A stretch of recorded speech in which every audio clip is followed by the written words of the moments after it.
რაც შეეხება აკვეთი ღონისძიების შუამდგომლობას, რომელიც ჩვენ წარმოვადგინეთ და ძალიან ცლად ვისაუბრეთ სასამართლოში, მე და ჩემმა კოლეგამ სასამართლომ გაიზიარა ძირითადად ის გარემოება, რომ ახალი დანაშაულის ჩადენა პოლიციაზე თავდასხმა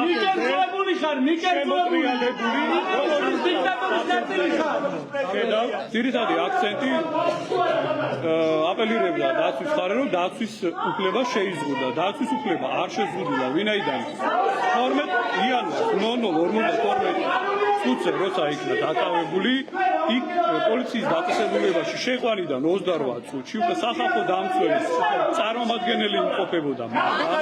ეს და დაკავების შემდეგ უკვე იმყოფებოდა ორი ადვოკატი. მიიღო სასამართლომ გადაწყვეტილება და ნუ შეუყვარდა ყველაზე მკაცრი აკვეთი ღონისძიება. პატიმრობა რის გამოყენებით საფუძველი ფაქტობრივად არ არარსებოდა ეს იმ გარემოებებში, როცა მისი დაცვის უფლება იყო დარღვეული და თქვენ უსმენთ სასამართლო პროცესზე, რომ მას დაცვის უფლება დარღვეული ჰქონდა დაახლოებით 3 საათის განმავლობაში.